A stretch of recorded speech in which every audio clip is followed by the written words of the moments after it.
बिस्मिल्लाहिर्रहमानिर्रहीम। अस्सलाम वालेकुम नादरीन, आप यूट्यूब चैनल देख रहे हैं। मैं इमरान खान हूँ। नादरीन, पाकिस्तान की एस्टेब्लिशमेंट से एक झूठ बोलने वाला जो है वो पाकिस्तान पे मुसल्लत किया है। ये ज़रा आप वज़ीर आज़म का स्टेटमेंट देखें। यानी पाकिस्तान का वज़ीर आज़म बनाया 17 सीटों के ऊपर जीतने वाले को, और ज़रा स्टेटमेंट आप देखें उनका कि पेट्रोल पर फ़ी लीटर 95 रुपये और डीजल पर फ़ी लीटर 203 रुपये इजाफे की तजवीज़ दी गई थी, जिसे मैंने मुस्तरद कर दिया। डीजल की कीमत अगर मैं इजाफा कर देता तो आज 790 रुपये होनी थी, और लेकिन उसको हमने रखा 335 रुपये पे। और पेट्रोल की कीमत भी शहबाज शरीफ साहब कह रहे हैं जी वो बहुत ज़्यादा होनी थी और हमने उसको कम रखा और ये बहुत बढ़ जानी थी। अब कहानियाँ इनकी आप सुने और हकायक आप देखें। देखिए, एक तरफ तो वो ये कह रहे हैं कि ओगरा ने हमें कहा कि 95 रुपये पेट्रोल बढ़ा दो और 205 रुपये डीजल बढ़ा दो। चले, अगर ये बढ़ा भी देते ना तो इस वक्त 416 रुपये का पेट्रोल होता और डीजल 540 रुपये का होता। लेकिन शहबाज शरीफ को जिसने तकरीर लिख के दी उसको इतना पता ही नहीं था, वो प्लस माइनस ही नहीं कर सका, और शहबाज शरीफ ने ये क्लेम कर दिया कि 544 रुपये का जनाब पेट्रोल बन जाना था और 790 रुपये का जो है वो डीजल बन जाना था। देखिए, मैं आपको एक चीज़ बताता हूँ कैसे बन जाना था और क्यों बन जाना था। जितना महंगा आलमी मंडी में पेट्रोल आज है ना, इतना महंगा इमरान खान के दौर में नहीं था। इमरान खान के दौर में यह कीमत इससे भी ऊपर गई थी, कुछ वक्त के लिए इससे भी ऊपर गई थी। हो सकता है आने वाले दिनों में वो लिमिट क्रॉस हो जाए, लेकिन अभी तक नहीं हुई। तो इमरान खान इतना महंगा पेट्रोल खरीद के 150 रुपये लीटर कैसे बेच रहा था? सवाल जो पैदा होता है वो ये है कि इमरान खान इनसे महंगा पेट्रोल खरीदता था और 150 रुपये लीटर बेच देता था, और ये शहबाज शरीफ उस वक्त चौड़े होकर कहते थे कि आलमी मंडी में जो कीमत है इसके हिसाब से 70 रुपये मजीद कम कर दो। यानी उस वक्त कुछ 70-80 रुपये की कीमत कह रहे थे, यहां पे ले आओ कोई नुकसान नहीं होगा। आज वो कहता है कि जी 790 रुपये लीटर मैंने बेचना है और मैं कौम पे बहुत बड़ा एहसान कर रहा हूं। भाई, इमरान खान तुमसे महंगा पेट्रोल खरीद के 150 रुपये का बेच रहा था, ये सस्ता पेट्रोल खरीद के 350 रुपये से ज्यादा का बेच रहे हैं, और फिर भी कौम पे एहसान चढ़ा रहे हैं कि जनाब हम तो सस्ता बेच रहे हैं, हम तो जेब से पैसा डाल रहे हैं। तो ये सारा फ्रॉड है, झूठ है। हाई ऑक्टेन के साथ इन्होंने जो किया, उसके बाद पीआईए जिन्होंने खरीदी है उन्होंने रुला डाल दिया। वो आरिफ हबीब साहब आए, उन्होंने कहा जी इस कीमत के ऊपर तो हम पीआईए को चला ही नहीं सकते, पीआईए तो बंद हो जाएगी, वो तो खसारे में चली जाएगी। तो वो जो पीआईए जिन्होंने खरीदी है ना, वो इनसे ठीक करवा लेंगे कीमत, या उनसे कोई ना कोई कोटा ले लेंगे, या कोई ना कोई अपना माहौल बना लेंगे। वो हाई ऑक्टेन का अपना कोई ना कोई जुगाड़ निकाल लेंगे। उन्होंने जहाज चलाने हैं, वो कभी भी नुकसान में नहीं जाते। आरिफ हबीब साहब इस बात की खातिर जमा रखें कि फौजी फाउंडेशन के साथ उन्होंने इत्तेहाद किया है, और पाकिस्तान में फ़ौज ने बेशक कोई ज़मीन फतह नहीं की, फ़ौज ने बेशक कश्मीर को और फ़लस्तीन को आज़ाद नहीं करवाया, बेशक हमारे दरियाओं का पानी जो भारत ने रोका उनको आज तक नहीं छुड़वा पाए, बेशक हमारे बहुत बड़े बड़े इंटेलिजेंस फेलियर हैं, बेशक पाकिस्तान दो टुकड़े हो गया है, बहुत अजीबोगरीब किस्म की पाकिस्तान की फ़ौज की कारकर्दगी रही है। लेकिन इसके बावजूद अच्छी भी रही है बाद औक़ात। ये अभी तैयारे गिराए थे इंडिया के, उससे पहले 1965 में हमने बड़ी तगड़ी जंग लड़ी है, हमारे लोग बड़ी बहादुरी से लड़ते भी रहे, ये बात भी ठीक है। लेकिन कोई ऐसा कारनामा नहीं है जिसको हम कहें कि ये इलाका पूरा ऐसा है जो पाकिस्तान की फ़ौज ने फतह किया है। पाकिस्तान जब बना था ना तब बड़ा था, आज छोटा है। चाहे आप जाके इसको नाप लें गिलगित बल्तिस्तान में, जहाँ पे आपके ग्लेशियर्स हैं, वहाँ पे जो इलाके हमारे हुआ करते थे वो अब इंडिया के कब्जे में है। चाहे आप इसको नाप लें रकबे के नुक्ता नज़र से, पूरा का पूरा बांग्लादेश टूट के अलग हो गया, एक अलग मुल्क बन गया। तो पाकिस्तान की ज़मीन गई है, पाकिस्तान को ज़मीन मिली नहीं है। जब से पाकिस्तान बना उसके बाद से लेकर अब तक पाकिस्तान छोटा हुआ, बड़ा नहीं हुआ। फौज का काम था कि पाकिस्तान की ज़मीन की हिफाजत करती, लेकिन बदकिस्मती से नहीं हो पाया। लेकिन फौज ने कारोबार में कभी नुकसान नहीं किया। आज तक एक भी कारोबार ऐसा नहीं है जहां फौज को नुकसान हुआ, चाहे डीएचए हो, चाहे इनका खाद बनाने का कारोबार है, चाहे बैंक का कारोबार है, चाहे एजुकेशन का कारोबार है, चाहे सड़कों का कारोबार है, कंस्ट्रक्शन का कारोबार है, और बेशुमार दूध का कारोबार है, मक्खन का कारोबार है, बहुत सारे कारोबार हैं। अब तो उसमें भी आ गए हैं ये जो मोबाइल फ़ोन कंपनी है वो भी एक बनी हुई है, तो बड़ा कारोबार है। सियाहत का कारोबार में भी आ गए, अब तो ज़राअत के अंदर भी आ गए हैं, मादनियात के अंदर भी आ गए। तो फौज को कभी नुकसान नहीं होता, या ना फौज के ज़ेली इदारे को नुकसान होता, बेफिक्र हो जाए। आरिफ हबीब साहब, ये आपका मामला हल हो जाएगा। इमरान खान साहब जब अपने डॉक्टरों से मिले, अभी डॉक्टर जब जेल में जाके इमरान खान साहब को मिले, तो इमरान खान साहब ने उन्हें कहा कि 2 बातें बाहर जाके बोल देना। इमरान खान साहब ये चाह रहे थे कि कम से कम 2 बातें ऐसी हैं जो दुनिया को पता चले। वो ये समझते हैं शायद दुनिया को बिल्कुल पता नहीं है, क्योंकि उन्हें दुनिया से काट के रखा गया है। लेकिन हकीकत यह है कि हम सब ये जानते हैं, ना सिर्फ जानते हैं बल्कि इसके ऊपर रोज़ाना की बुनियाद पे बात भी करते हैं। एक तो इमरान खान ने कहा कि मुझे किसी से मिलने नहीं दिया जा रहा, दूसरा मुझे पढ़ने के लिए किताबें नहीं दी जा रही। ये 2 इमरान खान साहब के मामला थे, लेकिन डॉक्टरों ने इनकार कर दिया। उन्होंने कहा जी हम बाहर जाके नहीं बता सकते, लेकिन सोर्स से खबर तो निकल आती है। असदुल्ला खान साहब का एक मरतबा फिर शुक्रिया, उन्होंने ये बड़ी खबर फिर निकाली, फिर इसको ब्रेक किया। तो अब आ जाए नाजरीन ने कुछ बड़ी खबरों की तरफ। एक तो बड़ी खबर यह है कि अटैक हुआ है अमेरिका के ऊपर, और यह बड़ा अटैक है। लेकिन इससे पहले दुनिया के 7 ताकतवर तरीन मुल्क G7, ये बड़ी मईशतें हैं दुनिया की, ग्रुप ऑफ 7, ये बैठे थे। यहाँ पे कुछ और ममालिक भी मैंने देखा, वो भी इसके अंदर शामिल थे। कनाडा है, फ्रांस है, जर्मनी है, इटली है, जापान है, बरतानिया और अमेरिका है। ये ममालिक जो है वो बैठे और इन्होंने आपस में बातचीत की है। और इसके अंदर फ्रांस के अंदर इनकी ये मीटिंग हुई है। इसमें अमेरिका के जो सेक्रेटरी खारजा हैं मार्को रूबियो, वो भी इस मुलाकात के लिए गए। यहाँ पे 2 बड़ी अहम चीज़ों पे बात हुई। एक तो उन्होंने कहा जी कि फौरी तौर पे जंग का खात्मा किया जाए, और जो शहरियों के ऊपर हमले हो रहे हैं ना वो ख़त्म होने चाहिए। जो आम शहरियों का नुकसान हो रहा है वो नुकसान नहीं होना चाहिए। और दूसरा, आबनाए हुर्मस की नकलो हरकत को भी खोला जाए, इसके लिए कोशिश की जाए। तो ये अरब ममालिक भी कोशिश कर रहे हैं, यूरोपीय ममालिक भी कोशिश कर रहे हैं। लेकिन ईरान का नुक्ता नज़र बड़ा तगड़ा है। वो साफ कहता है जी देखें, ज्यादती हमने शुरू नहीं की, हम तो मुज़ाकरात कर रहे थे। हमें तो अमेरिका ने और इसराइल ने टारगेट किया है, उन्होंने हमारे ऊपर हमला किया। और ईरानी साफ कहते हैं कि नेतन्याहू ने डोनाल्ड ट्रंप को लाके इस लड़ाई में इसलिए फंसाया कि डोनाल्ड ट्रंप को एप्स्टीन फाइल की वजह से और दीगर कुछ चीज़ों की वजह से शदीद मुश्किलात का सामना था। अब देखें ना, 28 तारीख आ गई है, अमेरिका के अंदर नो किंग मूवमेंट जो है वो आज चलेगी। अब देखते हैं नो किंग्स मूवमेंट में कितने लोग निकलते हैं। 9 मिलियन का उनका तखमीना है, 600 मुकामात पे वो एहतजाज करने जा रहे हैं। तो डोनाल्ड ट्रंप के लिए काफ़ी दिक्कत पैदा हो सकती है। देखते हैं क्या होता है। अमेरिका को फिलहाल जवाब का इंतज़ार है। जब मार्को रूबियो ने बातचीत की मीडिया के साथ, तो मार्को रूबियो ने यह कहा कि हम इजाफी फ़ौज ज़रूर भेज रहे हैं खलीजी ममालिक में, और वो वहाँ पर रहेगी। और वो इसलिए रहेगी ताकि डोनाल्ड ट्रंप कल को कोई फैसला करते हैं तो उस फैसले को करते हुए कोई दिक्कत ना हो। यानी वहाँ पे हमारे पास इजाफी फ़ौज भी होनी चाहिए, हथियार भी होने चाहिए, सिस्टम भी होना चाहिए कि जंगबंदी करनी है या लड़ाई को बढ़ाना है। दोनों सूरतों में डोनाल्ड ट्रंप के पास ऑप्शंस खुले रहें और सहूलत मौजूद रहे।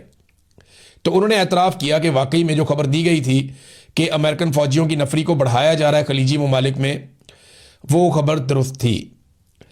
साथ ही साहब उन्होंने कहा जी कि हमें ईरान का इंतज़ार है कि वो जो 15 हमने उनको मुतालबात उनके सामने रखे हैं उनका जवाब क्या आता है। देखें, 5 मुतालबात ईरान के भी हैं। ईरान ने भी अपने मुतालबात अमेरिका के सामने रखे हैं, अमेरिका ने अपने मुतालबात ईरान के सामने रखे हैं। इनमें चंद मुतालबात तो ऐसे हैं जो ईरान कभी भी नहीं मान सकता, वो उनकी घुट्टी में ही नहीं है, वो नहीं मानेंगे। और यहाँ पे ईरान की जानिब से जो मुतालबात हैं, अगर वो जायज़ भी हैं तो अमेरिका के लिए बहुत मुश्किल है उन मुतालबात को मानना। तो ये लंबा प्रोसीजर है कि कब तक ये मामला हल होता है। लेकिन एक चीज़ तो वादे हो रही है कि अमेरिका अपनी नफरी बढ़ा रहा है खलीजी ममालिक में, और इसके ऊपर रिएक्ट कर रहा है ईरान। ईरान ने 2 बड़े हमले किए हैं। एक सऊदी अरब की प्रिंस सुल्तान एयरबेस, अब तक का ये सबसे बड़ा हमला है। इसमें 10 अमरीकी फ़ौजी शदीद ज़ख्मी हुए हैं, बहुत सारे तैयारों को नुकसान पहुंचा है, इसकी तस्दीक की गई है। और अमेरिकन मीडिया भी ये कह रहा है कि अमरीकी फ़ौजी बहुत शदीद ज़ख्मी हुए, उनमें 2 की हालत जो है वो ख़तरे में है। जबकि जो एयरक्राफ्ट वहाँ पे मौजूद थे, तैयारे, उनके बारे में ईरान ने कुछ वीडियोस जारी किए हैं, वो भी तबाह हुए हैं। और कुछ जो फ्यूलिंग का सिस्टम था अमेरिकन का प्रिंस सुल्तान एयरबेस पे, वो भी बहुत बुरी तरह मुतासिर हुआ है। तो ये एक बड़ा तगड़ा हमला था ईरान की जानिब से। और एक और चीज़ मैं आपको बताता हूँ, ये एक जजीरा है, इसको कहते हैं बुबयान जजीरा। ये कुवैत के पास है, इराक के बिल्कुल साथ। ये बड़ी इंपॉर्टेंट जगह है, ये अल्लाह ताला का एक दिया हुआ तोहफा है, कुदरत का बड़ा शानदार तोहफा है यहाँ पे इस रीजन को, कुवैत को। ये काफ़ी बड़ा है, यानी 40 किलोमीटर लंबा है, तो 24 किलोमीटर चौड़ा जजीरा है। मैं इसको देख रहा था, इसमें कुछ एरियाज डेवलप भी हुए हैं। इसकी आबादी तो कुछ भी नहीं है, लेकिन ये वहाँ पे कारोबारी नुक्ता नज़र से और दिफाई नुक्ता नज़र से वो बहुत इम्पॉर्टेंट है।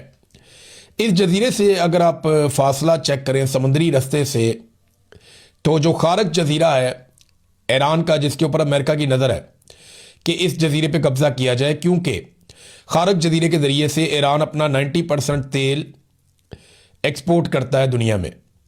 तो अब उस जजीरे पे अमेरिका कब्जा करना चाहता है ताकि दबाव डाला जाए और बार्गेन की जा सके ईरान के साथ। तो बू बयान जजीरे पे ईरान को पता चला कि यहाँ अमरीकी फौजी उतर रहे हैं और इकट्ठे हो रहे हैं, और यहाँ पे अमेरिकन अपनी कोई इंस्टॉलेशंस तैयार कर रहे हैं बू बयान में। तो ईरान ने वहाँ पे मिसाइल और ड्रोन मार दिए।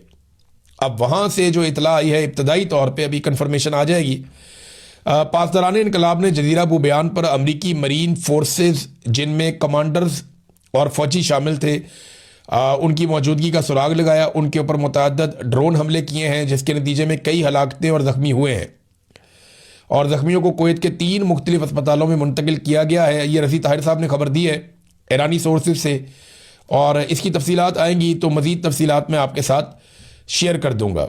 लेकिन ये प्रिंस सुल्तान एयरबेस पर जो हमला हुआ है ये बड़ा सिग्निफिकेंट है, बड़ा हमला है। इसमें ईंधन भरने वाली अमरीकी गाड़ियाँ, लॉजिस्टिक्स पोर्ट और कुछ तैयारे जो हैं वो तबाह किए गए हैं। ईरान ने दावा किया है कि ये एक बड़ा हमला था। ये 84वीं लहर है, ईरान जो हमले कर रहा है उसकी 84वीं लहर है। ये आपने अपने जहन में रखना है कि इतने बड़े पैमाने पे हमले हो रहे हैं। नाजरीन, एक और सवाल उठाया जा रहा है बार बार कि क्या एक तवील ज़मीनी जंग शुरू हो सकती है। देखिए, ये मिसकैलकुलेशन के साथ लड़ाई शुरू हुई है। अमेरिकन ये कह रहे हैं कि नेतन्याहू ने डोनाल्ड ट्रंप को फंसा दिया। बहुत सारे अमेरिकन का ये भी, और ये वो अमेरिकन हैं जो डोनाल्ड ट्रंप को पसंद करते हैं। जो डोनाल्ड ट्रंप के मुखालिफिन हैं वो ये कह रहे हैं कि एप्स्टीन फाइल से बचने के लिए डोनाल्ड ट्रंप ने यह एडवेंचर किया है। जो उसके हमायती हैं वो कहते हैं नेतन्याहू ने फंसाया। नेतन्याहू को डांट भी पड़ी है, वो मैं आपको बताता हूं क्या हुआ। और नेतन्याहू के अब रिपोर्ट हो रहे हैं कि मुसाद के साथ इख्तलाफात बढ़ रहे हैं, जो इसराइली इंटेलिजेंस एजेंसी है, कि मुसाद ने गलत रिपोर्टिंग की है और उसकी वजह से नेतन्याहू ने गलत फैसले किए हैं, और अब सारे के सारे इस लड़ाई के अंदर फंस गए। नेतन्याहू के साथ क्या हुआ, ये जो अमरीकी नायब सदर हैं JD वेंस, उन्होंने नेतन्याहू को झाड़ दिया। इनकी टेलीफोन के ऊपर आपस में बातचीत हुई है। पहले इसराइली मीडिया ने रिपोर्ट किया था इस तलखी को, और उन्होंने गलत रिपोर्ट किया था। उन्होंने ये रिपोर्ट किया था कि कोई बस्तियां नहीं बन रही हैं और फ़लस्तीनियों पे इसराइली आबादकारी हो रही है, उस वजह से नेतन्याहू को झाड़ पे लाई थी। लेकिन ये बात गलत है। असल रिपोर्ट ये है कि JD वेंस ने इल्ज़ाम लगाया कि नेतन्याहू ने ईरान में रजीम तब्दीली के इम्कानात पर हद से ज़्यादा खुशफहमी दिखाई, और डोनाल्ड ट्रंप को जो ख्वाब दिखाए वो पूरे नहीं हुए। तो अब देखें ना, डोनाल्ड ट्रंप के हमायती, में आपको इसीलिए कह रहा था ना कि JD वेंस तो डोनाल्ड ट्रंप का हमायती है, उसका नायब सदर है। तो वो वही बात कर रहा है जो उसके हमायती करते हैं कि नेतन्याहू ने हमें फंसाया, और नेतन्याहू ने अपनी गर्मी निकाली है जाके मुसाद के ऊपर कि मुझे गलत रिपोर्टिंग दी गई है। लेकिन इसके साथ साथ ना इसराइल के पास रास्ता कोई नहीं है इस लड़ाई को लंबा खींचने के अलावा। इसराइल पूरी कोशिश करेगा कि कुछ भी करके जंगबंदी ना हो। हालिया दिनों में इसराइल कुछ ऐसे हमले कर रहा है जिनके बाद ट्रंप जंगबंदी की जितनी भी कोशिश करे शायद वो कामयाब ना हो। देखिए, अगर ईरान जवाब देगा तो वो खलीजी ममालिक को जवाब देगा ना। जिस किस्म के हमले किए जा रहे हैं अब वो जंग को आगे बढ़ाएंगे, कम नहीं करेंगे। मिसाल के तौर पे जो इनके मकासद थे वो तो ये थे ना कि रजीम तब्दील किया जाए, दिफाई नुक्ता नज़र से ख़त्म कर दिया जाए ईरान को, मिसाइल और जोड़ी सलाहियतें उसकी ख़त्म कर दी जाएँ, खित्ते में इसराइल मुखालिफ कुव्वतों को जो सपोर्ट करता है ईरान वो ख़त्म कर दी जाए। लेकिन वो कर क्या रहे हैं? स्कूलों के ऊपर हमले, अस्पतालों के ऊपर हमले, सनती यूनिट्स के ऊपर हमले, कारोबारी दफातर के ऊपर हमले, सरकारी दफातर के ऊपर हमले, रिहायशी इमारतों के ऊपर हमले, पावर इंफ्रास्ट्रक्चर के ऊपर हमले, वाटर प्लांट्स के ऊपर हमले, स्टील मिल्स के ऊपर हमले, फैक्ट्रियों पर हमले। अब 3 स्टील मिल्स ऐसी हैं ईरान की जिनके ऊपर अटैक किया गया है। 3 अलग अलग जगहों पे, अलग अलग शहरों में है, और ये बड़ी स्टील मिल्स हैं ईरान की। और गालिबन अमेरिका और इसराइल ने यह हमला इसलिए किया कि उन्हें यह लगता होगा कि यहाँ से ईरान को अपने दिफाई साजो सामान को बनाने के लिए स्टील मैसर आता है। लेकिन जो अलार्मिंग खबर है वो ये है कि ईरान की 70% जो एक सलाहियत है स्टील पैदा करने की या करामत बनाने की, वो मुतासर हुई है इन 3 स्टील मिल्स के ऊपर अटैक के बाद। फैक्ट्रियों के ऊपर हमले किए जा रहे हैं। तो ये बात साबित हो रही है कि लड़ाई हथियारों के खिलाफ नहीं है सिर्फ, बल्कि ये एक मुल्क को मुकम्मल तौर पे मफलूज करने के लिए लड़ाई है, ताकि दबाव डाल के अपनी शराइत मनवाई जा सकें। देखिए, इसका जवाब ईरान भी दे रहा है। पहले आप ये देख लें कि अराक्ची का स्टेटमेंट क्या है।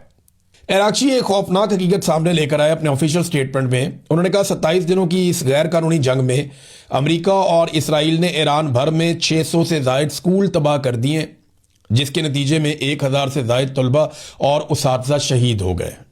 ये बड़ी खौफनाक हकीकत है।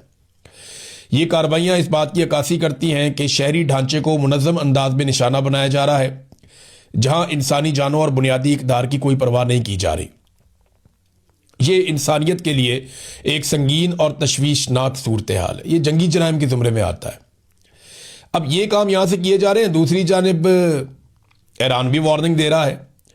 अब जब ईरान के अंदर स्टील मिल्स तबाह की गई हैं और वाटर प्लांट जो है उनको निशाना बनाया गया है, तो ईरान ने भी कुछ जगहों की निशानदेही की है। ये 6 जगहों पे ईरान अटैक करेगा स्टील मिल्स के ऊपर।